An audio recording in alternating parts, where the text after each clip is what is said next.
Chag Sameach, Hanouka Sameach, nous reprenons le DAF à la page Nun, Chet. Et nous sommes au milieu d'une réponse. Nous sommes dans un petit passage ici. Voilà, Nun, Chet. Non, Nun Zayin Amud Bet, au tout début. Et la Minhada. On va reprendre la dernière ligne. On prend ici la dernière ligne de la page Nun Zayin Amud Bet. Vous voyez? Allez.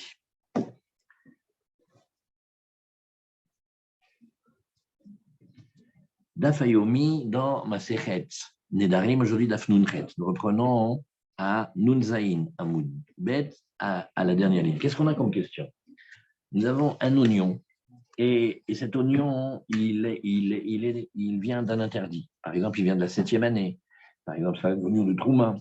Par exemple, c'est un oignon qu'on a planté à côté d'une vigne, c'est qu'il est à Kérem. Maintenant, quand on le replante, il va grandir. Et il y a beaucoup plus d'oignons permis que d'oignons interdits. Est-ce qu'on peut dire un bitoul ou pas? Alors, on a posé la colle à Rabbi Ami, et Rabbi Ami, il n'a pas su répondre. Et on a proposé plusieurs réponses que la Gemara, elle repousse à chaque fois, et on en essaye une autre. Et là, Amin Hada d'Etania, c'est la dernière ligne de Daf Nun Zayin Amud Aleph, d'Etania Rabbi Shimon Omer, Kol Davar Sheyesh Lo Matirin. Toute chose qui connaît une permission, c'est-à-dire, on révise, on a vu un yesod très important. Le principe du bitoul de la Torah, quand on dit Rabim, la tot, d'aller d'après la majorité, quand on a un mélange d'un produit permis et interdit, quand il y a beaucoup de permis par rapport à l'interdit, alors on dit le din de bitoul égal, on ne regarde plus l'interdit, et on regarde comme si tout était permis. Ça, ce din de bitoul, il vient du fait que si on ne permet pas, alors on doit interdire tout le produit, le mélange du permis et de l'interdit. Maintenant, quand on a davar sheyesh lo matirin, ça veut dire que l'interdit, on n'est pas obligé d'avoir recours au bitoul pour pouvoir le permettre. Parce qu'il suffirait, par exemple, d'attendre, ou il suffirait de faire un geste, ou il suffirait de poser une question pour pouvoir faire sauter l'interdit. Donc, dans ces cas-là, davar sheyesh lo matirin, oui, kegon, et ici, Rabbi Shimon, il va nous dire, le tevel. Qu'est-ce que c'est le tevel? Le tevel, c'est la production de la terre, et on n'a pas encore prélevé la trouma. On n'a pas encore prélevé la trouma, ni le maaser, etc. Tant qu'on n'a pas prélevé, le produit s'appelle tevel, et il est interdit à la consommation, et même mitabi des shamaim. Mais quelque part, il est facile à arranger, parce que prenons le cas classique, on le révise encore une fois. Kadosh Baruch Hu, il a donné une bracha à quelqu'un, il a maintenant devant lui, il a rentré à la maison devant lui, il a fait un tas, il a 100 kilos de blé. Qu'est-ce qu'il fait? Il doit attendre maintenant le Kohen, et au Kohen, d'après la Torah, il lui donne un grain de blé. En vérité, on va lui donner quand même quelque chose qui constitue plutôt un don, on va lui donner à partir de 1 pour 50. Oui, on va lui donner environ. Donc il va repartir le Kohen avec 2 kilos. On a enlevé le tevel de la trouba. C'est pas fini. Maintenant, le Lévi va venir, et de ce qui reste, on va lui donner 10%. Donc il va repartir avec 9,8 kilos. De la même manière, chez le Lévi, ce qu'il a reçu, il devra redonner au Kohen. Oui, c'est Maaser Mina Maaser. Et il va donc lui donner 980 grammes. Après, on a le Maaser Sheni, qu'il faut prendre les fruits et aller les manger à Yerushalayim. Après, on a le Maaser Ani. Quand on ne prélève pas, ça s'appelle Tevel. Mais Tevel, c'est quelque chose qui est d'avar sheyesh lo matirin, on peut le permettre, il suffit de le prélever, tu as le tas de blé. Et maintenant, il s'est mélangé avec quelque chose qui n'est pas Tevel. Alors, on veut savoir si maintenant on dit oui, non, mais il y a beaucoup plus de blé déjà arrangé que de blé de Tevel. D'accord? Mais ça s'appelle davar sheyesh lo matirin. Davar sheyesh lo matirin, on ne veut pas faire le bitoul, parce que puisqu'on peut arranger, puisque c'est quelque chose qui peut être arrangé, pourquoi tu veux rentrer dans le bitoul? Le bitoul, c'est comme si on dit, écoute, quand tu ne peux rien faire d'autre, alors utilise le bitoul, parce que sinon tu perds tout le produit. Mais dans la mesure où tu peux gagner sans passer par le bitoul, alors tu peux le faire, ça c'est le tevel. Après, on a aussi maaser sheni. Maaser sheni, c'est facile. On peut faire un pidion, on n'a qu'à racheter avec de l'argent. La gdoucha des fruits passe dans l'argent, on ajoute un petit quelque chose, et il va pouvoir manger tout ça en pureté. Pareil, le Ekdesh, dans certains cas, le Ekdesh, ce qui est le monde du Beth Amikdash, des korbanot. Parfois, on peut racheter, on fait transférer aussi sur l'argent, et le produit lui-même, il va sortir en rouline. Pareil, le Hadash, une nouvelle récolte, oui, et qui arrive maintenant. On doit attendre absolument le 2e jour de Pessah, pour pouvoir la consommer, sinon elle est interdite de Khadash. Eh bien, quand on va approcher le Corban du Homer ou quand on va attendre le deuxième jour du Pessah, elle va devenir permise. Donc pourquoi maintenant vouloir la permettre avec un bitoul? Lo natnu ba'em chachamim shi'ur égale, les chachamim n'ont donné aucune mesure, ça veut dire que tu peux essayer de faire un bitoul béchichim, un bitoul béméa, tu peux faire 60 fois plus de permis, 100 fois plus ou 200 fois plus, ça ne marchera pas, même 1 sur 1000, ça va être interdit. On n'accepte pas le bitoul. Maintenant, à l'inverse, kol davar she'en lo matirin, quelque chose qui ne connaît pas de permission, kegon trouma, alors la trouma gdola. Maintenant, la trouma gdola elle-même, oui, qu'est-ce que tu peux faire pour la permettre? Elle est interdite, elle reste tout le temps interdite, oui. Même s'il y a des petites techniques pour l'arranger, mais en principe, on ne peut pas. Troumat maaser, ce que le Lévi doit redonner au Kohen, Vechala, ou la pâte que l'on doit, quand on fait les halotes, qu'on doit donner au Kohen, Veorla, et les 3 premières années de l'interdit, Vekilaya Kerem, et les mélanges hybrides, oui, Natnu Baem Chachamim Shiur, tout ça, étant donné que ça s'appelle Davar She'en Lo Matirin, on ne connaît pas de moyen de le permettre autrement que le bitoul, alors les Chachamim ont donné une mesure. Pourquoi est-ce que la Gemara ne dit pas 60? Parce que comme on a ici Trouma, comme on a ici Orla, ce n'est pas toujours 60. La plupart des interdits, on va les permettre quand il y a 60 fois plus, mais la Orla et Kilaya Kerem, ça peut aller de 100 jusqu'à 200 fois plus qu'il faut. Alors là, ils ont donné une mesure. Alors la Gemara, elle dit, mais attends, ce que nous dit Rabbi Shimon ici, Vamroulo, on assiste à la discussion des maîtres avec Rabbi Shimon, Vamroulo, Valo Shvi'it, nous sommes dans la page Numchet, et nous sommes à la 5e ligne. Mais pourtant, la Shvi'it, en la matirin, arrête. Une fois que, alors il faut réviser un petit passage. Quand on est dans l'année où l'on reçoit les fruits de la Shvi'it, il y a un moment de l'année, chaque fruit il a sa date, vous avez des fois des petits tableaux comme ça s'appelle Zman Bi'ur. Qu'est-ce que c'est Zman Bi'ur? Tu dois te débarrasser de ces fruits-là jusqu'à une certaine date. Comment tu les fais? Tu les manges. Maintenant, tu les donnes, tu les rends efker, tout ça jusqu'à une certaine date. Alors, si tu as du vin, quand ça arrive le moment du vin, il faut que tu aies tout bu avant, et sinon il faut s'en débarrasser ou le détruire. Là, ça s'appelle Enlaim Matirim, ça s'appelle quelque chose que tu ne peux pas permettre. Arrête, l'interdit de la shvi'it sur de tels fruits, il reste et il perdure tout le temps. Et pourtant, oui, on a dit qu'il n'y a pas de bitoul. Detnan, ashvi'it, oseret, kol sheu bemina. Puisque l'on voit que les fruits de la shvi'it, c'est-à-dire les fruits de la shvi'it qui se sont maintenant mélangés avec d'autres fruits, on ne peut pas permettre le mélange. On ne peut pas faire des histoires de bitoul et dire il y a beaucoup plus de permis. Oui. Et même s'il y a kol sheu, ça veut dire comme 1 pour 1000, infinitésimal. C'est-à-dire que des fruits de shvi'it interdits qui ont dépassé leur temps de consommation, quand ils se sont mélangés maintenant avec d'autres fruits, il n'y a rien à faire. Oui. Et kol sheu, lorsque le mélange est bémina, c'est-à-dire que nous avons des citrons de la shvi'it qui se sont mélangés avec des citrons normaux. Mais bon, il y a 1 tonne de citrons normaux. Et maintenant, quelqu'un dit, voilà, j'aimerais bien utiliser. Mais non, tu ne peux pas. Ça s'appelle min bemino et ça s'appelle ici davar shen lo matirin. Et pourtant, tu vois qu'on n'a pas accepté le bitoul. Alors, qu'est-ce qu'on va répondre? C'est une contradiction au principe de Rabbi Shimon. Rabbi Shimon, il a dit, quand on peut se débrouiller et ne pas avoir recours au bitoul, on accepte le bitoul. Quand on peut se débrouiller autrement, on n'accepte pas le bitoul. Nous alors Amar Lahen, alors on assiste à la discussion. Rabbi Shimon, il répond au Chachamim et il dit, non, regarde, l'interdit de la Shvi'it, c'est pas comme vous avez dit qu'il est tout le temps interdit, même en quantité est minime, même s'il y a beaucoup plus de permissions. Et regarde, Afani lo amarti, et là les bi'our, aval là, nous sommes dans Benoten Ta'am, cette ligne de Gemara, elle est costaud. Rabbi Shimon, il a été compris par les Chachamim, que les Chachamim disaient, donc on ne peut pas manger. Ça veut dire que d'après toi, le fruit qui est mélangé, le la shvi'it, qui a dépassé son temps, et il s'est mélangé avec encore 1 tonne d'autres citrons de même espèce, c'est cuit. Il dit non, je n'ai pas dit pour manger. J'ai dit par rapport au moment du bi'our, c'est-à-dire le moment où il faut le détruire. C'est-à-dire que nous avons dépassé la date où on a le droit de manger les citrons de la shvi'it. Et une fois que la date a été dépassée, on ne peut plus le manger et il n'y a pas de permission.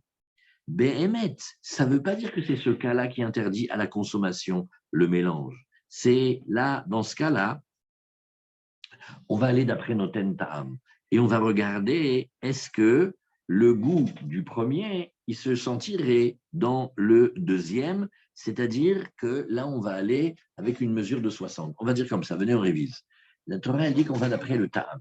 Donc, quand il y a un produit interdit, un produit permis qui se mélange, on regarde si on trouve le goût de l'interdit. Maintenant, quand c'est de même espèce, tu ne peux pas trouver le goût, puisque le goût du citron, c'est le même goût que le citron, mais tu calcules par rapport à une évaluation, et tu dis, regarde, la plupart des interdits de la Torah, quand tu as 60 fois plus du produit permis, tu ne ressens plus le goût.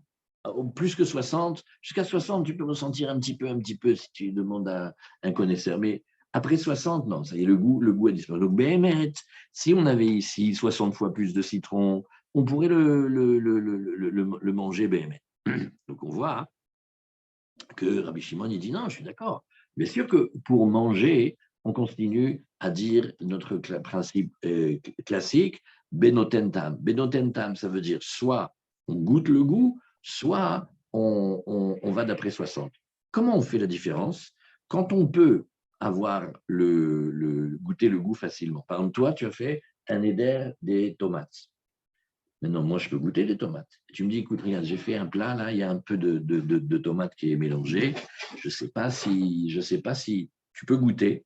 Moi, par exemple, dans ce cas-là, si on dit que les darim, ce n'est pas d'avoir chez le matérine avec la sheila, je goûte. Maintenant, si c'est de la trouma, je vais chez toi, le Cohen, et je te dis, dis-moi, tu sens le goût là ou pas? Lui, il a le droit de manger de la trouma, il a le droit de manger des roulides. Moi, je n'ai pas mangé de la trouma. Maintenant, si c'est quelque chose de pas cachère, alors on trouve un goy. Ah, un goy, il ne peut pas témoigner, il ne faut surtout pas qu'il témoigne, mais et on va le faire parler Messiach les Fitoumo, il va parler comme ça de manière innocente, et on va tirer de lui les informations. Quand on a ça, bon, sinon, quand on n'a pas ça, c'est-à-dire très souvent, qu'est-ce qu'on fait? On calcule une base de 60. Et quand il y a 60 fois plus de permis que d'interdits, on permet. Alors il dit, voilà, Bédiouk, pour manger, je n'ai pas discuté. Et dans la Mishnah, venez, on revise maintenant. On a vu la Shvi'it, elle interdit, quand on est d'espèce à même espèce, elle interdit même un tout petit peu. Et ben alors finalement, ouais, on a le cas de chez nous, le cas de notre oignon initial. Il était interdit, il a été planté. Maintenant, il y a beaucoup de permis qui a poussé. On devrait aller ici, d'après le Beddin. Oui. Et donc, on révise. Nous avons l'oignon de la 6e année. Il a été planté pendant la 7e année. Si pendant la 7e année, il a grandi, oui, qu'est-ce qu'on a dit? Ah, là, ça y est, c'est interdit. Même s'il reste un tout petit peu, c'est interdit. Donc, on voit que toujours la racine, l'interdit, elle poursuit même quand ça se développe et même quand ça grandit. Et donc, on pourrait très bien déduire de chez nous ici, non, l'oignon de la 7e année qui a été planté dans la 8e. Après, il y avait un deuxième cas hier. Le premier cas, c'est tu prends celui de la 6e et il a poussé pendant la 7e. Maintenant, dans celui de la 7e, qui aurait été planté dans la 8e. La 8e, c'est permis. La 7e, c'est interdit. Maintenant, il a grandi. Il va y avoir plus de feuilles d'oignons qui ont poussé de la 8e année permise que celles de la 7e interdite. Et qu'est-ce qu'on a dit? On a dit, eh bien, écoute, on va d'après l'interdit. Et si, ben maintenant, oui, alors il y a 60, là, on va pouvoir dire le bitoul. Alors la Gemara dit non. La Mishnah de Shvi'it, tu ne peux pas tellement amener une preuve, parce que comme on a vu hier, Vedilma Haname le Humra Shane. D'accord, mais là tu m'amènes quoi comme preuve? Tu m'amènes une preuve qu'il faut être mahmir. Ça ne s'appelle pas que mais Ikaradin, Behemet, ça serait interdit. Les Rabbanan, ils ont dit une Humra. Mais en fait, si on demandait à la Torah, on pourrait dire que non, on va dire que ce qui a poussé de l'oignon, ça doit être comme la racine, comme le bulbe qui a été mis au début.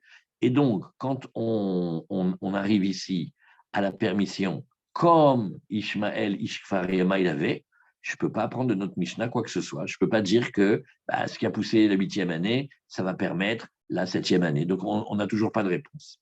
Alors, la Gemara nous dit, et là, min hada pashta. Donc, vous voyez, ça fait la 4e ou 5e tentative qu'on essaye de répondre. On n'a toujours pas répondu. Et la Gemara dit, écoute, j'ai encore une adresse à te proposer. Detnan betsalim chez Yardou Alem Gshamim Vetsimru. Alors, qu'est-ce que c'est ce passage-là? On a maintenant des oignons. C'est des oignons de la 6e année. Normalement, ils sont très bien. On les a déracinés et on les a plantés dans la 7e année. Donc, c'est le cas qui nous intéresse. Chez Yardou Alem Gshamim Vetsimru. Et bien, il y a la pluie qui est tombée et ils ont grandi. Alors maintenant, il faut savoir une chose. On fait une petite introduction. D'où le légume grandit. Tout le monde comprend qu'il a besoin de la terre, il a besoin de l'eau. Mais c'est quoi qui le fait grandir? Est-ce que c'est l'eau de la pluie qui le fait grandir ou est-ce que c'est quelque chose sous la terre qui le fait grandir? Et qu'est-ce qu'on se pose comme question ici? Si tu dis qu'ils ont grandi de la terre, donc ils ont été poussés, ils ont été mis dans la cheville, ce qui va pousser de la terre, ça l'interdit. Oui. Ou tu vas dire non, non, on va dire que c'est de la pluie qui les a fait grandir. Pourquoi? Parce que l'oignon, il y a un truc extra, quelque chose de rien qu'à lui. L'oignon, si tu le cueilles et il pleut dessus, ouais, il continue à grandir. Il a une faculté comme ça. Donc tu vois que l'oignon, il grandit aussi tout seul avec l'eau. Donc maintenant que j'ai la pluie et maintenant que j'ai la terre de la cheville, je regarde qu'est-ce qui entraîne. Alors on dit Imayu alim chez la M shrorim asurim. Ah, regarde. Si tu vois que les feuilles, on te donne maintenant une technique. Si tu vois que les feuilles sont noires, oui, alors ça veut dire qu'ils ont tiré leur nutrition de la terre. Et là, ils deviennent interdits. Maintenant, si tu vois les feuilles, elles sont devenues vertes, oui, c'est-à-dire que l'oignon, il est vert clair, green onion, comme ça, ouais. Alors, moutarim, là, ça veut dire que ça a poussé de l'oignon lui-même et pas de la terre. Im yacholim li talesh be'alin shelahem. Maintenant, tu peux avoir encore une autre technique. Essaye de le tirer avec ses feuilles. Oui. Alors ça veut dire que si tu le tires avec ses feuilles et qu'il sort, ça veut dire que c'est un oignon vigoureux, en bonne santé, et ça veut dire qu'il n'a pas grandi du terrain, ça veut dire qu'il a grandi de lui-même. Et donc, au Kenegdam, les Motsai Shvi'it. Maintenant, je t'ai donné 2 signes. D'abord, tu regardes la tête de l'oignon. Noir, ça veut dire qu'il a poussé de la terre. Si tu le tires avec ses feuilles, ça veut dire qu'il est fort de lui-même. Maintenant, les Motsai Shvi'it, maintenant pareil aussi. Et il a pris les oignons, il les a replantés, les Motsai Shvi'it, et maintenant pareil, il y a la pluie. Et les feuilles poussent. Alors, qu'est-ce qu'on va dire? On va aller encore d'après nos signes. Si les feuilles, elles sont noires, alors ça veut dire ou que tu arrives à le tirer par les feuilles sans qu'il s'arrache. Alors ça s'appelle, première méthode, c'est Tanakama, la deuxième méthode, c'est Rabbi Hanina ben Antignos.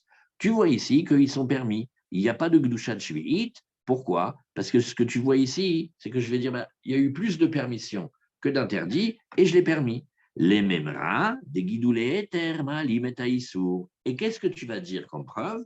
Tu vas dire de là une loi, tout ce qui pousse de permis, alors qu'au départ c'était interdit, ça a la force de faire le bitoul et de permettre. Voilà comment on est avec les oignons. Tu connais les oignons? Ouais, c'est bon? Des fois oui, des fois non? Voilà. Alors, et la Gemara nous dit, alors là, et vous m'expliquez cette Gemara. Je n'ai pas compris comment ils ont osé dire ça de la Gemara. C'est une réponse vraiment incroyable. La Gemara, on dirait qu'elle est fâchée de cette preuve-là. Et elle dit, comment je vais pouvoir casser cet argument-là? Parce que quand même, il est bon. Qu'est-ce que je peux lui faire comme coup de jack pour vraiment le... Tu sais quoi? Peut-être que, tu sais que quand il a planté l'oignon, c'était la fin de la cheville, c'était le début de la 8e. Ouais. Eh bien, en vérité, d'abord, il les a coupés en petits morceaux. C'est-à-dire, il a pris le presse-oignon, là, et il en a fait des petits morceaux d'oignon. Et donc, Béhémet, je considère qu'il n'est plus vraiment un oignon, il est un oignon diminué. Il est un has-been, un oignon has-been. Et ce qui va pousser de lui, je dis que ça ne pousse pas vraiment de lui, mais c'est plutôt de génération spontanée. Mais s'il était planté entier dans le terrain, j'aurais dit que non, la pousse et même ce qui se développe, ça va de près l'âge vite et je l'interdis. Pourquoi une réponse comme ça? Regardez même si on cède du ran, Vedilman bebeduchanim, Shedach veshachak abatsalim, il a écrasé et fait en petits morceaux les oignons, Vekevan de beduchanim nin'u, bir'e, velom shichid gidulim batrayou. Si tu prends comment on appelle Yosef, comment tu coupes les oignons, là, les grands cuisiniers, ils coupent en petits, là, les mincés d'oignons, comment tu dis? C'est ça, faire un mix. Ouais? On est mince. Oui, oui, émincé ou en dés. C'est beau. On a des pros, les enfants. Et comment tu l'écris, le deuxième mot? En julienne. En D, D-E-S. Ah, en D. Tu les as coupés en D, c'est-à-dire des petits cubes. OK. Donc là, qu'est-ce que la Gemara, elle dit? Tellement il est énervé de la réponse. On a fait, bon, écoute, tu ne vas pas nous énerver. On t'a dit que ce qui va pousser et qui va se développer, ça te permet d'interdire. OK, d'accord, c'est il était cheville, ça y a baraka, ça suffit. Ça y est maintenant, il y a tellement de nouvelles feuilles qu'on poussait. Regarde les nouvelles feuilles. Qu'est-ce qu'il dit? Non, peut-être qu'en vérité, je vais continuer à dire que si on avait un oignon entier et qu'on l'avait planté, et que c'était la 7e année, même maintenant que c'est de la 8e année, qu'il a plein de nouvelles feuilles, toutes belles, toutes neuves, toutes permises, quand même, ça reste interdit. Alors, comment tu m'expliques la Mishnah? Il a coupé en dés l'oignon. Donc, ça veut dire que dans cette Gemara d'aujourd'hui, il n'a rien trouvé à faire d'autre que de prendre son oignon de vide, de le couper en dés, et ça lui a pris la journée pour labourer, pour semer. Mais c'est sur ça qu'on dit qu'il ne faut pas se mêler des oignons des gens. Il a fait comme il a fait. Kaniré, il a fait pour qu'on ait une Gemara étudiée comme ça. Oui, et à cause de ça, la Gemara, elle fait, tu as raison, je n'ose plus dire la preuve.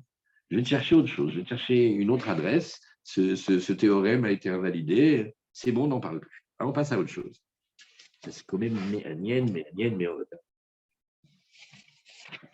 C'est une conjecture. C'est resté une conjecture. Et là, Minhada de Tania. Donc, on va chercher de nouveau une autre preuve. Et là, Minhada de Tania, ça, c'est déjà plus délicat.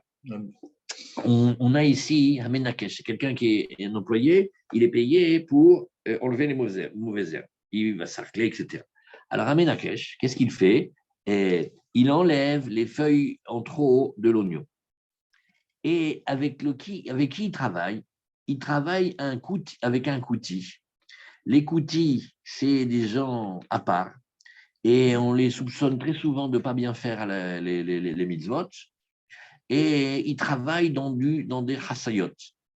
Alors, qu'est-ce que c'est les chassayot? Un peu comme les oignons, ça veut dire qu'ils ont un bulbe qui dure tout le temps. Et tout ça, ça pousse évidemment dans le champ de ce kouti. Qu'est-ce que le kouti donne comme salaire aux Juifs?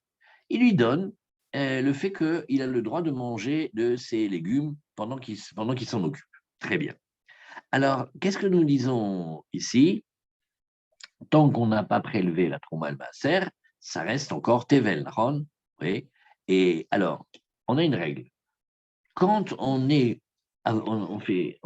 cueille les légumes, ou on est devant le tas de céréales, oui, tout ce qu'on mange à rail, c'est-à-dire sur le pouce, on a le droit. Qu'est-ce que c'est manger sur le pouce? C'est-à-dire ne pas s'installer et surtout ne pas en faire des cajots et le mettre dans la camionnette. Ça ne s'appelle pas la taraille. Tout le monde est d'accord que quelqu'un, s'il n'abîme pas, peut manger, s'il y a une vigne, il peut manger un grain de raisin, ça va. Mais si tu vois qu'il amène un camion, une charrette et il commence à vendanger, tu fais « Monsieur, bonjour, comment allez-vous? Qu'est-ce que c'est ça ?» Alors, de la même manière, maintenant ici, quand c'est Tevel, manger sur le pouce, grignoter comme ça, on peut. Et donc, on dit que « Ochel même achilatarai », comme ça, il n'a pas encore l'obligation de prélever Trouma ou Maaser. Et alors, maintenant… Le propriétaire lui-même ou l'employé? L'employé. Maintenant, qu'est-ce qu'on a? Aramim, c'est un outil. C'est-à-dire, on ne veut pas parler, mais sornel, cela. Et lui, dis-moi, tu ne vois pas qu'il nous ait pris des choses pas prélevées, qu'il nous ait replantées dans la terre? Parce que quand il les replante dans la terre, après, ça continue à être interdit. Oui. Et alors, qu'est-ce qu'on dit? Ce qui a poussé de quelque chose qui n'a pas été prélevé, ça s'appelle dans le Talmud Gidoulé Tevel. Tevel, c'est non prélevé. Gidoulé, c'est ce qui a repoussé après. C'est interdit midera banan. Et alors, qu'est-ce qu'on a fait?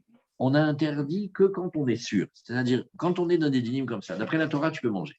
Rachamim, il faut regarder. Fais attention, parce que si c'est du tevel replanté, bien qu'il était en terre, c'est un peu quelque chose de nouveau, la Torah, elle aurait permis, mais nous, on est sévère. Mais on n'est pas sévère même sur un doute.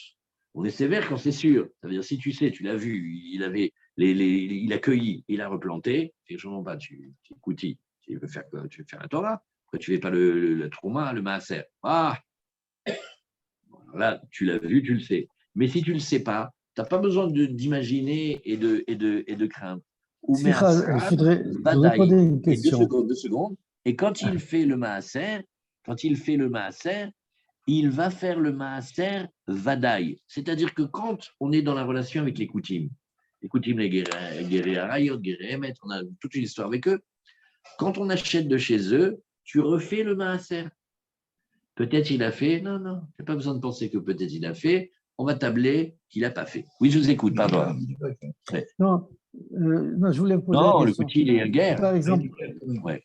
si Oui, par exemple le Kouti a mangé, s'il a mangé la quantité qu'il faut pour rendre cachère, c'est-à-dire sans faire le. Vous comprenez, vous m'entendez? je vous entends un Vous peu et je m'entendez? comprends peu. Oui. Dites. Oui, attendez. Si par exemple le Kouti, il a mangé la quantité qu'il faut pour rendre cachère le reste de. Il a mangé, Il a fait le le maaser. maaser, je Vous veux dire. disiez, il a fait Voilà, la il a fait le trouma. S'il a fait la trouma et le maaser, oui, c'est en super. mangeant, Des fois, ils il a font, des fois, ils ne mangé. font pas. Maintenant, ici, la Gemara, Ah, elle même parle si des c'est. coutumes comme si on les regarde, comme s'il a. C'est sûr qu'il n'a pas fait. Alors maintenant, Ah, quand d'accord. toi, tu viens l'acheter de lui, refais maaser. C'est pas comme un Amaharetz. Un Amaharetz, en vérité, ils font bien les Amaharetzim. C'est juste Yochanan Ben Gadol, il a fait vérifier dans tout Israël, il a vu, il y avait une minorité gênante d'Amaharetzim. Mais par exemple, Trouma Gdola, venez, on révise. Ce qui consiste à donner 1 gramme de blé sur mes 100 kilos, j'ai aucun souci de donner au Kohen. C'est quoi, même 2%. Ça va, il me reste 98, ça va. Maintenant, quand c'est des 10% et des 10%, il faut vérifier. Trouma Gdola, en général, on dit que comme ça coûte pas cher et que si on ne le fait pas, ça peut coûter beaucoup, de quoi le faire. Donc on a vu. Mais les amaretsim, quand on achète de l'amaretz, on ne refait pas maaser bevadaï, on ne fait pas bebracha. Ça s'appelle démail. Écoute, la vérité, la vie, elle n'est pas facile pour eux. Des fois, ils sont tentés. C'est pas sûr qu'ils fassent bien. Reprends dans le doute. Là, ici, le Kouti, ce sont des guérims qu'on a depuis très, très, très longtemps, du temps de Moshe, du sang de Yoshua. Et ils sont venus et ils se sont déguisés en disant qu'ils étaient attaqués et qu'ils demandaient la protection du peuple juif et qu'ils voulaient être des convertis à part entière. Et on a toujours une discussion, est-ce qu'en vérité, ils sont venus parce qu'ils étaient attaqués par des lions, ils ont eu peur, ils n'étaient pas sincères, ou est-ce qu'ils étaient sincères? Donc, à un moment, on les a attrapés à Grizim, c'est un endroit, et ils avaient un temple où ils adoraient une statue de colombe. Voilà. À partir de ce moment-là, on les a mis, et au lieu d'être des convertis à part entière, on les a regardés comme des convertis entièrement à part. Il y a tout plein de passages dans la Gemara où des fois vous voyez que oui, ils font bien, des fois oui, ils font pas bien. Ce qu'ils font, quand ils font très bien. Mais ils ne sont pas du tout dans la Torah orale. C'est-à-dire que quand il y a les Chachamim qui interdisent quelque chose, ils disent après eux le déluge. Donc maintenant, quand on a du Tevel, le Tevel, on ne peut pas le manger. Maintenant, si on le replante, après la Torah, une fois que c'est replanté, c'est autre chose. Mais les Chachamim, ils ont dit non, on fait attention, on n'en prend pas. Maintenant, le Kouti, qui ne fait pas attention à ces choses-là, il a peut-être replanté. Il faut que tu t'en tiennes compte. Peut-être que c'est interdit et on va d'après la racine. Et même si ça grandit beaucoup, ça continuera à être interdit. Alors, ici, la Gemara nous dit en un mot, elle dit non. Si tu sais, effectivement, d'accord. Mais quand tu ne sais pas, quand tu achètes de lui les oignons, tu fais comme si c'était des oignons tout neufs, tout propres, et tu fais ton main et tes masrotes. Voilà, c'est tout. Alors, Rabbi Shimon ben Elazar Omer, Im Israël Hashud à la Shvi'it, oui. Alors maintenant, regarde, on va maintenant rajouter un détail. Dis-moi, cet ouvrier juif-là, qui travaille avec les chassiotes, on va voir ce que c'est les chassiotes, hein, et il travaille dans le champ d'un Israël, oui, et non, pardon, attendez, il faut bien se rappeler ici, Rabbi Shimon ben Elazar Omer, Im Israël Hashud al Shvit, non, le poël, le travailleur, le prolétaire, il est caché, mais il travaille chez un juif qu'on soupçonne de faire du commerce avec la shvi'it. Alors, Et quand est-ce qu'il travaille chez lui? Il travaille chez lui la 8e année. Ça peut être un cas qui arrive. On a un brave. Il vient. Qu'est-ce qu'il fait comme travail? Il va travailler dans le champ Le premier, on a des doutes sur lui. Il fait rien. C'est pas normal. Pas normal. Il y a trop de fruits qui sont sortis de chez lui. On dirait qu'il les revend au marché. On dirait qu'il fait du commerce avec les fruits de la Shvi'it. On dirait qu'il n'a pas fait attention aux mains du bio. On dirait qu'il a travaillé la terre, etc., etc. Alors maintenant, nous sommes la 8e année. Et donc, l'Ir Ora, tu vas avoir ces légumes qui viennent de la 7e année. Maintenant, on est la 8e année. Ils ont continué à pousser. Ils devraient être interdits au titre d'un interdit spécial de la Shvi'it qui s'appelle les Sfichim. On ne rentre pas là-dedans maintenant. Les Sfichim, ça s'appelle le regain. Le regain est interdit, c'est-à-dire ce qui aura poussé, ouais, même naturellement. Quand on arrête de travailler la terre, l'année d'après, ce n'est pas qu'il n'y a rien qui pousse. Il y a un petit peu, il y a quelques pourcents de blé, de choses. On n'a pas le droit de les prendre. On ne rentre pas là-dedans, c'est les Sfichim, c'est assaut. Donc, on dit peut-être ici que c'est les Sfichim, ou tout simplement que le temps du biou, le temps du moment où on se débarrasse des fruits, il est arrivé. Mouta, là, on dit que notre brave élagueur, celui qui travaille là, le poël, oui, eh bien, on dit comme ça, regarde, t'inquiète pas, c'est sûr qu'il y a eu beaucoup de feuilles de ces rassouillottes qui ont poussé, et c'est des feuilles de permis, et les feuilles de permis, elles sont plus fortes que les feuilles d'interdit. Voilà. C'est les feuilles qu'on pousse naturellement. Voilà, elles seraient permises. Voilà, Bédiouk. Et on te dit que on arrête de penser que du moment que la racine, le bulbe, il était interdit, alors il ne peut jamais être dominé ni annulé. Non, voilà, tu vois ici. Alors, la Gemara, il dit, et c'est te dire ça. Tu sais ce qu'on apprend de là? On apprend quelque chose de très fort. Les mêmes rats des guidou les éthers, Malim et Taïsou, voilà Chazak. Tu sais maintenant que ce qui a poussé en plus et qui est permis, ça a la force de créer un bitoul, d'être plus fort et de dominer l'interdit. Et encore une fois, la Gemara, elle essaye de repousser. Vedilma, Bedavar, César, au Calais. La Gemara dit, oui, mais et peut-être que on parle de quelque chose sur lequel, quand la graine, elle pourrit dans la terre et après elle se redéveloppe, alors, d'accord, on est d'accord de ça que c'est permis. C'est comme le blé et l'orge, ça arrive jusqu'à une forme de nécrose et après ça repart. Mais si c'était les oignons et les bulbes, on ne serait pas d'accord. La Gemara, elle te dit Ve'atania elu en hasayot. La Gemara, elle a gardé le meilleur pour la fin. Elle fait je savais que tu allais essayer de me faire un coup et de me dire que les hasayot, c'était peut-être comme des céréales. Alors écoute bien ça. Voici ce que l'on appelle les hasayot. Kegon alouf, ashum, vabetsalim. Nous parlons de tout ce qui est de la variété des oignons, de l'ail et de l'oignon. Et le louf, c'est un terme que je ne sais pas traduire. On l'avait vu une fois. Peut-être dans. Vous avez c'est le poireau. Non, c'est une sorte Non. d'oignon. Non, on est obligé de dire. C'est des choses à bulbe. C'est des choses à bulbe. Une fois avec M. Pérez, on avait vu dans un Likouté Rashi. On avait vu le louf. Il est rapporté autre part. Il est rapporté autre Une part. sorte d'oignon. Ouais, c'est une sorte d'oignon. Oh, il a un terme, je me rappelle. Ici, dit tourmos, c'est le tourmos. Ici, dans la Gemara, c'est marqué, la Après, sur Rashi. ça va être le lupin. Sur le côté. Non, ça c'est oui, mais ça, Non, ça s'appelle le lupin. Ça c'est pas le louf, c'est le c'est pas lupin. pareil. Et le oui, lupin, c'est le tourmousse, c'est le fameux tourmousse. Ah oui, oui. Très bien. Alors, la Gemara, elle te dit bon, donc Bédilma. Alors, regardez ce qu'elle refait la Gemara. Ça y est maintenant.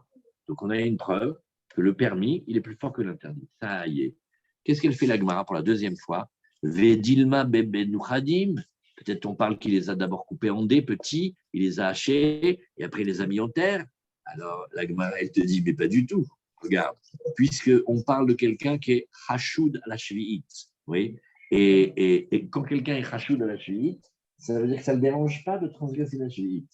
Donc pourquoi tu voudrais qu'il se casse la nénette à couper des oignons en cubes pour il les prend directement, il les replante et il fait ce qu'il veut. Il fait du commerce avec, il ne fait pas attention au bio, il travaille la terre. Tu crois qu'il va aller se fatiguer à le couper en dés? C'est pas possible. Ouais.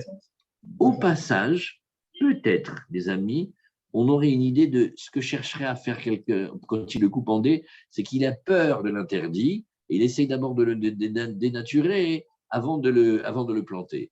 Alors l'Agma, elle fait, oui, pas mal. Celui-là, à quoi ça ressemble la blague en yiddish? On dit à quelqu'un, il dit, Schlamke, il ne faut pas que tu fumes le Shabbos. Il dit, mais pourquoi? Il fait, parce qu'à la fin, tu vas toucher les allumettes, c'est moukse. Celui-là, il te travaille la terre de la Shemitah, et du coup, il va te couper en dés, nous bémet. Alors la Gemara, elle dit, Vedilma beta aruvot. Il dit, mais attends, j'ai encore une autre idée. Donc la Gemara, elle ne veut pas accepter la preuve que le permis est plus fort que l'interdit par les feuilles qui poussent de l'année permise. Il dit, mais regarde, peut-être qu'il a mangé les chassiotes, d'accord, mais il a mangé les chassiotes en mélange, c'est-à-dire il y avait quelque chose devant lui où il y avait plein de chassiotes, des chassiotes permises et un petit peu de chassiotes interdites, et il y avait plus de chassiotes permises que d'interdits. Oui. Alors la Gemara, elle dit, mais pas du tout, il n'a pas mangé en ta'aruvot, il n'a pas mangé en mélange. Regarde la scène. La Mishnah, elle te parle de quelqu'un qui est minachet, ça veut dire son travail, il est là, et elle lui dit, viens ici. Toi, tu vois les feuilles, là, tu m'enlèves les feuilles quand tu en as en trop, etc. Tu crois qu'on est dans un scénario où il avait plein de choses à manger et ça s'est mélangé, il y avait plein. Il est en train de manger sur le pouce, il goûte, en même temps qu'il travaille, il mange. Donc, on ne parle pas du tout que c'était mélangé. Alors, la Gemara, elle te dit, ah, bon, l'imatieve tiufta des Rabbi Yochanan. Bon, alors attends, ça, ce ne serait pas une très, très grosse objection de niveau Mishnah contre Rabbi Yochanan, parce que vous vous rappelez qu'hier, on a appris, on avait une pousse de Orla. Sur la pousse de Orla, la petite branche de Orla, elle a des fruits de la 3e année. D'accord? Maintenant, on l'a greffée ou on l'a arrangée, on l'a collée avec une vieille branche qui, elle est de la plus de la 3e année. Maintenant, les fruits qui vont pousser, me dis-moi, d'après quoi tu vas? Là, on peut dire que ça vient, c'est la vieille branche. C'est peut-être aussi la petite branche, la jeune. Si c'est ça, c'est quand même Orla, vous vous rappelez? Et qu'est-ce qu'on avait dit ici? On avait dit pour Rabbi Yochanan que non, il n'y a pas de permission, ça reste quand même interdit. On tient compte du composant de la branche interdite, de la Orla, ou des Rabbi Yonatan, et aussi pareil dans les Kilaya Kerem, puisque vous voyez ici que on avait dit que quand il y avait un oignon, il avait été planté dans une vigne, même après on avait enlevé le pied de vigne, ça continuait à rester interdit. Donc là, tu veux me montrer que c'est permis, donc on aurait une objection très très forte. La Gemara nous dit Amarabi Yitzhak, non, regarde. Shania Shevi'it, o il ve isura al yede karka. Elle dit, tu compares des interdits qui ne sont pas comparables. L'interdit de la Shevi'it, il met du temps à être respecté. C'est un interdit qui vient de la terre. C'est le travail de la terre. Et c'est la terre qui fait pousser le fruit. C'est ça qui est interdit. Et au il ve isura al yede karka, c'est-à-dire la sainteté de la terre d'Israël, c'est elle qui porte et qui imprime la sainteté dans les fruits qui vont être produits par la terre. C'est ça les fruits de la cheville. Pourquoi on fait attention à la cheville? Pourquoi les Khamim, ils disent qu'il faut faire tellement attention, essayer de respecter au prix d'efforts. Pourquoi? Parce que l'interdit, il est au titre de la sainteté qu'il y a dans la terre d'Israël qui va dans le fruit. Et dans la cheville, qu'est-ce qu'il y a marqué? Veshavta haaretz. Qui doit chômer pendant la 7e année? Celui qui doit chômer pendant la 7e année, c'est la terre. Donc, batelata nami aliede karka. Alors, on va dire que de la même manière que l'interdit, il vient de la terre, l'arrangement, il vient aussi de la terre. En le mettant dans la terre, ça le réarrange. C'est ça l'histoire. Et donc, l'interdit va se transformer en permis par les nouvelles feuilles qui vont passer. Alors que dans Orla et Kilaya Kerem, ce n'est pas la terre qui entraîne l'interdit. C'est que Hachem, il veut que la Orla, tu attends 3 ans. Ah, donc, c'est la terre. Non, la terre, c'est la même. Mais Hachem, il ne veut pas que tu manges les fruits pendant les 3 premières années. C'est le temps qui fait. Oui. Et Kilaya Kerem aussi, ce n'est pas le terrain. C'est le fait que l'homme, il ait voulu mélanger et contredire les espèces qu'Hachem, il a dit. Tandis que dans la Shvit, on a appris d'un grand chidouche, l'interdit de la Shvit, c'est la terre. C'est la gdoucha de la terre. L'interdit de la Orla, c'est un rapport avec le temps. Il faut attendre. Et les Kilaya Kerem, c'est un rapport avec les mélanges hybrides. C'est parce que tu mélanges des espèces. Et donc, voilà pourquoi, Rabbi, on va répondre que dans la Shvi'it, dans notre cas, on peut arranger. Mais dans Kilaya Kerem et dans Orla, on ne peut pas arranger. Alors l'Agmara nous dit, oui, mais attends, je n'ai pas compris. C'est bien comme réponse. Et le Maaser, oui, des Isuro, alliés des Karka, le Maaser, qu'est-ce que c'est? C'est que tu as prélevé, tu as moissonné, par exemple, ou tu as cueilli, et maintenant, tu dois donner un dixième au Lévi. Là, c'est la terre qui entraîne. Les Trumot Maasrot, c'est la terre d'Israël qui entraîne. Alors, c'est comme la Shvi'it. VN bitulato, allié des Karka. Et c'est pas parce que tu l'as replanté que ça a poussé plus que tu peux l'arranger. Détania, litra maaser, on a des fruits. Un litra, c'est une certaine mesure de fruits de maaser rishon. C'est ce qu'on a vu tout à l'heure dans notre cas, que le juif, il doit donner, après que le Kohen il soit passé, il doit donner les 9,8 kilos, c'est-à-dire le maaser de ces 98 kilos qui lui restent après que le Kohen soit venu, de donner au Lévi. Tu donnes au Lévi. Ça s'appelle Tevel. Attention, le Lévi lui-même, il a une obligation de redonner 10% de ce qu'il a reçu, Maaser, Mina Maaser, au Kohen. Donc c'est Tevel. Chez Zarab et Karka. Et tu l'aurais planté, oui, dans la terre, alors qu'on n'a pas encore donné le prélèvement. Et tout ça, c'est avant la 7e année. Ve'ishbicha. Et après, pendant la 7e année, ça s'est bien développé.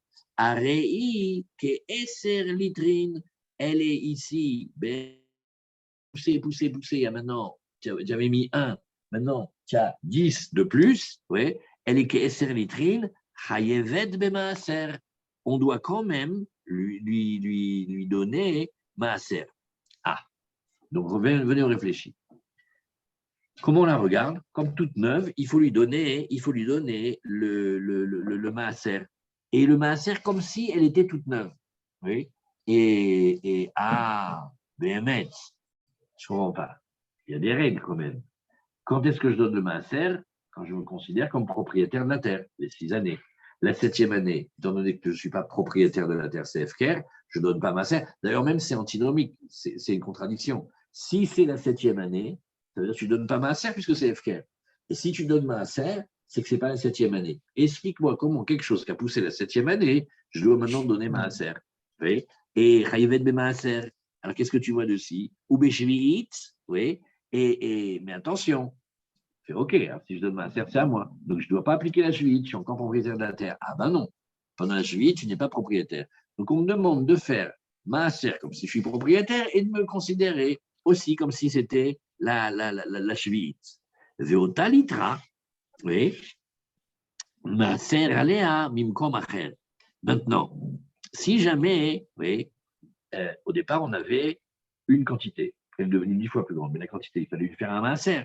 Alors il dit, regarde, si maintenant tu prends le maaser bidiouk sur cette partie-là, oui, et il faut faire attention. On a une autre question. Je veux maintenant parler d'un nouveau cas. Quand je fais le maaser ou la trouma, le mieux, c'est de faire sur le tas que j'ai.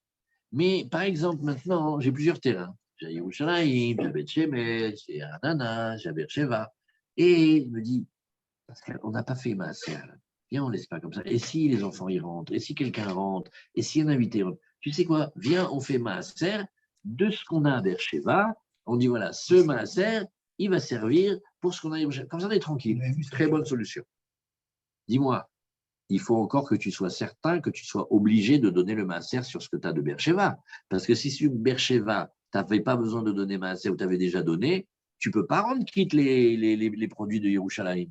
Or, si tu voulais faire maaser de ce que tu as mis déjà en terre maintenant pour la nouvelle pousse du même produit, peut-être que tu serais dans le cas de vouloir faire maaser à la base de quelque chose sur lequel tu n'as pas donné maaser. Tu veux aider B avec A, mais A, il n'est pas obligé de maaser. C'est pas bon. Alors, c'est pour ça que maaser, allez, animkom acher, les ficheshbon. Tu es obligé, dans ce cas-là, de ne pas prendre maaser sur le même produit, parce que peut-être qu'il ne s'acquitte pas, lui. Donc, tu dois aller chercher d'ailleurs Et qu'est-ce que tu prends comme mesure d'ailleurs? La mesure que tu aurais dû donner d'ici. Oui. Alors le Ran nous dit ici, Shane Shvi'i Toil Veisura Lide Karka, Kedirti Veshav Taretz, Batelata Lide Karka, Machenken Orla, de Chisaron Zman Garam La Isura, Vekilaim Nami Tarovot ou de Kagarim, ça on a expliqué. Chayav Bemaser, Chayavet Bemaser, Ainu Maaser Mina Maaser, Shaita Chayavet Bo Kodem Shezara Velo Bitla. Alors, le Ran, il nous dit, ne perds pas le fil, mon fils, parce qu'on était en train de dire que ce qui nous manquait, c'était que le Lévi, il n'avait pas encore redonné les 10%, des 10% qu'il a reçus au Cohen. Et tout ça, ça a été planté en terre. Des petits rébéchviit, Mishum Def Keranin ou. Maintenant, on te dit, bon, alors la shvi'it, maintenant la shvi'it, tu fais plus le maaser, puisque la shvi'it dépossède la terre de toi. Or, le maaser, c'est quand tu es propriétaire que tu dois redonner un dixième. Donc là, tu n'es pas propriétaire. Maintenant, dans l'année 7e année, où il faut vite se débarrasser au moment où il faut des fruits, le Lévi va redonner 10% de ce qu'il avait reçu, aval mine ou bélo, mais surtout pas de son fruit lui-même. Des kevan des litrines des tosefet tirés, avait les minapatour à la chiyuv. Étant donné que ce que tu voudrais prendre n'est pas astreint lui-même, tu ne peux pas rendre quitte quelque chose qui est astreint par quelque chose qui n'est pas astreint. Voilà, on met un point ici. Les ficheshbon. Voilà. Alors, on reprend demain à un Mat. Voilà.